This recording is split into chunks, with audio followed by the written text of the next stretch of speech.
pays, donc 10. Vous êtes aujourd'hui là avec nous, donc c'est pour nous une grande opportunité de parler de plaidoyer aussi. Mais spécifiquement aujourd'hui, nous allons vous montrer une étude de cas du plaidoyer que nous faisons avec la CEDEAO. Donc je remercie M. Donizio qui a beaucoup parlé du plaidoyer au niveau régional. Donc nous allons parler brièvement de ce que nous faisons avec la CEDEAO. Alors au dehors de ce partage-là, au niveau de notre région, il faut dire que nous avons l'action Advocatinant, donc 4 pays font partie, avec 2 de l'année dernière, et nous avons le Cap-Vert, également le Togo, qui travaille sur l'employabilité des jeunes. Également cette année, nous avons le Bénin et la Gambie. Le Bénin qui souhaite faire une plaidoyer pour la création du code de l'enfant, donc ça va partager comme information, et puis également travailler sur la prise d'intégré d'application. Donc on va approfondir la question durant mon séjour. Également, la Gambie souhaite travailler sur le financement de la protection de remplacement. Ils veulent emmener l'État à contribuer à ce financement et aussi à faire le suivi de l'atteinte des ODD. Et il faut dire aussi qu'au niveau du débat à Genève, qui se fera le 28 septembre, le Bénin, il participera à travers la sélection d'une jeune fille qui s'appelle Agnès, qui passera et portera la voix de notre région. Pour revenir à notre présentation de ce matin, alors, déjà, il y a un petit message qui est là. On ne peut pas construire ce qu'on ne peut pas mesurer. Gardez ça à l'esprit, c'est pour juste voir plus tard ce qu'on souhaite. Ok. Alors, là, vous avez l'indice humain de développement. Donc, qu'est-ce que ça vous fait penser à quoi? Déjà, votre petite analyse, 2 ou 3 interventions et on va échanger. Donc, on a plus bas, on a les pays. Nous avons le Cap-Vert, le Congo, la Guinée équatoriale, le Cameroun, le Togo, le Bénin. Et le dernier pays, c'est le Niger. Tout le monde voit? Ok. Votre analyse de cette image? Ils sont classés. Pardon? Ils sont classés. Ils sont replacés. Ok.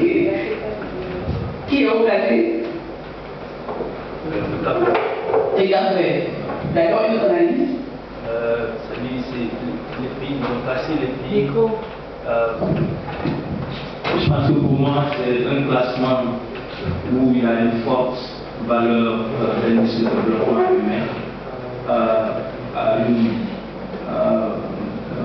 basse valeur d'indice de développement humain. Donc le Cap-Vert est premier, il y a la couleur verte, et après, voilà. Et maintenant, les pays qui sont vraiment, qui ont une faible valeur. D'accord, merci beaucoup. Alors, cette image montre un peu d'abord nos 18 pays qui sont là. Et il faut dire que l'indice de développement humain, c'est une statistique qui prend en compte l'éducation, qui prend en compte le revenu par personne dans le pays, qui prend en compte également l'espérance de vie. Et après cette analyse, on classe les pays par catégorie, nous en avons 4. Vous allez par les pays développés, les pays médiocres, les pays qui sont en voie de développement et les pays vraiment qui sont plus bas. Et là, le Cap-Vert a le meilleur rang, mais c'est discutable. Être 122e, est-ce que c'est vraiment être meilleur? Ça mène à réfléchir.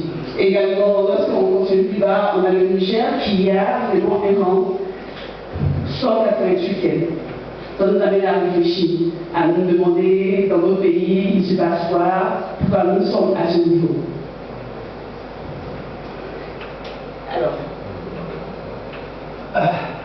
Alors, tout simplement, le contexte dans notre région, nous avons 50% d'enfants, moins de 50% d'enfants qui sont enregistrés à leur naissance. Nous avons également le taux le plus élevé des mariages précoces. Nous avons également 9 enfants sur 10, comme hier, Fiona le disait, dans le mot du directeur régional. Nous avons un enfant sur 10 qui a été victime dans son enfance d'une violence.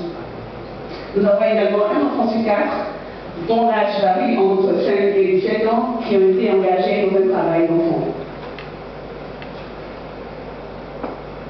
Et ça sont les statistiques de l'UNICEF. Alors, il faut dire que nous avons décidé de travailler avec la CEDEAO, mais dans un groupe régional qu'on appelle le GRPE. Le GRPE, c'est le groupe régional de protection de l'enfant. Il faut dire que dans ce plaidoyer régional, SOS n'est pas allé seul. Donc, on s'est mis ensemble avec un groupe qui compte 15 membres, dont SOS fait partie. Et ce plaidoyer se fonde sur d'abord le mandat de la CEDEAO, notamment l'article 4, qui parle de la reconnaissance, la promotion et la protection des enfants, conformément à la charte africaine. Alors la CEDEAO a pour mandat de renforcer et adapter le système de protection nationale. Également, ils ont pour mandat de renforcer l'engagement politique, la redevabilité des États et aussi le budget et autres. Comment influencer les États à plus contribuer dans la protection de l'enfant. Ils ont également pour mandat de renforcer le suivi conformément aux ODD. Alors, le groupe régional a fait un plaidoyer en droit de la CEDEAO pour mettre en place un cadre stratégique de protection de l'enfant. Ce cadre stratégique-là vise à prévenir et à répondre aux violences, aux abus, aux exploitations contre les enfants, surtout dans la région ouest africaine. Et il faut dire que ce processus a été long. Comme le leader a dit, c'est du plaidoyer, ça prend souvent beaucoup de temps.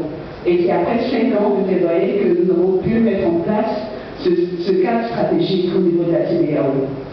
Et parfois, il faut dire que la société civile, le groupe que nous formons, est obligé parfois de supporter quelques frais de mission des membres de la CEDEAO au niveau des Dakar pour qu'ils puissent se mettre ensemble et élaborer ce document. Alors, voici un peu les logos des 15 pays qui font, pardon, des 4 organisations qui font partie du groupe régional. Nous avons le MAEJT, Olgisium, Terrorism, EDUCO, Handicap International, ENDA, SOS, Plan, FSI, le DIT, Chalfond, l'UNICEF et l'OEM. Alors, il faut dire que la semaine dernière, on a eu une réunion avec la CEDEAO, les États membres et le groupe régional. Il était question, après le cadre stratégique, de mettre en place un plan d'action. Il faut qu'on s'assure que ce n'est pas un cadre qui sera mis dans le tiroir, mais ce sera un cadre qui sera vraiment utilisé dans les États membres. Donc il fallait un plan d'action avec des activités claires, des indicateurs pour la mise en œuvre de ce cadre. Donc au cours des 2 jours, les États membres se sont engagés à renforcer la protection de l'enfant dans les plans de développement et aussi dans le cadre humanitaire. Se sont également engagés à assurer un plaidoyer efficace à tous les niveaux pour augmenter les fonds qui sont dédiés à la protection de l'enfant. Ils se sont également engagés à développer et à actualiser les profils des pays sur la protection de l'enfant. Parfois, on a des données qui viennent des pays qui ne sont pas toujours actualisées. Les directeurs de la protection sont vraiment engagés à faire cela. Ils se sont également engagés à formaliser l'engagement des premières dames. Vous savez tous que l'année dernière, en 2017, les premières dames à Abidjan se sont engagées à appuyer le plaidoyer à l'endroit des chefs d'État et à l'endroit du Parlement pour qu'on ait des lois qui protègent effectivement les enfants. Donc depuis cet engagement-là, on n'a pas vu d'action concrète. Donc on a encouragé les États, notamment les directeurs, à formaliser ces accords, qu'on ait des engagements vraiment concrets et assez clairs. Mais toujours sur les 5 priorités qui ont été retenues par la CEDEAO. On va y revenir sur les 5 priorités. Et puis également, les États membres ont décidé de mettre en place un observatoire de données au niveau régional sur la protection de l'enfant.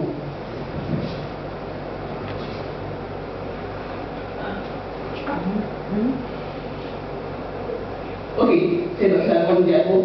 Et donc, en même temps, dans les discussions, on s'est rendu compte qu'il y avait beaucoup de problèmes. Des problèmes de financement, les États ont parlé avec les peurs, ils ont exprimé les besoins, les problèmes qu'ils avaient dans leurs États. Notamment, ils ont parlé du manque des mécanismes de coordination fonctionnelle. Parfois, chacun travaille de son côté et on ne sait pas ce que les autres font. C'est important de se mettre ensemble et de pouvoir travailler. Également, on a l'inefficacité de l'utilisation des ressources. Parfois, on nous dit dans les gouvernements qu'on n'a pas de ressources. Mais on se rend compte qu'il y a des ressources. Mais c'est l'utilisation qui pose problème. Ou également, on a des ressources et on ne les utilise même pas. On attend juste en décembre parce qu'il faut utiliser les budgets, on organise des ateliers, sur ateliers et bon. Comment est-ce que les ressources sont utilisées dans nos pays? Également, on a eu un manque d'expertise technique au niveau de la protection de l'enfant. Parfois, les directeurs ont dit, c'est vrai que dans leur ministère, il manque de personnel ou bien de personnes avisées pour le faire. Également, les ONG et la société civile ne participent pas toujours dans l'élaboration des tests ou bien dans les mécanismes de coordination. Parfois, chacun est de son côté et on n'est pas coordonné envers l'État, mais plus envers nos bailleurs de fonds. C'est-à-dire, on fait un rapport, après on envoie sur notre bailleur, le gouvernement ne sait même pas ce qu'on produit, parfois comme notre rapport. Et les résultats ont décrit cela. L'important qu'on soit le débat, non seulement envers le bailleur, mais surtout envers l'État. Qu'on puisse dire clairement qu'est-ce qu'on a fait au cours de l'année. Et ça, on le saura lorsqu'on part aux réunions, lorsqu'on parle dans les mécanismes, on échange de ces questions-là. Également, on a un manque de suivi et évaluation, également de la gestion des données. On a aussi un manque d'engagement ou de volonté politique des leaders. Et puis, on a souvent une contradiction entre ce que les États membres veulent et ce que la CEDEAO parfois veut. Et ce que nous aussi, en tant qu'organisation, nous voulons. Parfois, on n'a pas les mêmes priorités. Et ça, pour eux, ça pose problème. Donc, c'est des difficultés qui ont été évoquées au cours de ces 2 jours. Et à la fin de ces 2 jours,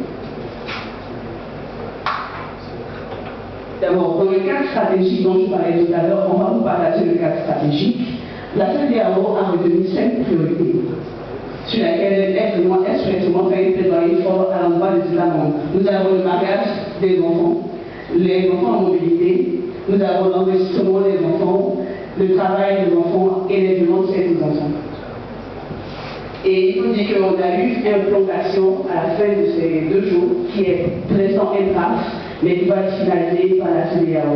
Et pour nous, c'est vraiment ce cas stratégique, c'est un document où les États ont pris des engagements pour augmenter les budgets qui sont alloués à la protection de l'enfant, pour améliorer le système de protection des droits notamment. Donc pour nous, en tant que SOS et autres organisations, c'est une porte ouverte.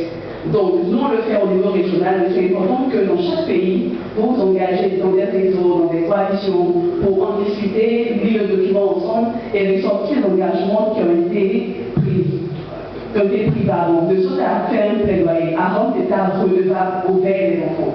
Mais si déjà on n'est pas informé de cela, ou on n'a pas connaissance de document, c'est pas difficile de faire ce plaidoyer-là au niveau national. Donc voici un peu où je vais m'arrêter pour aujourd'hui. S'il y a des questions,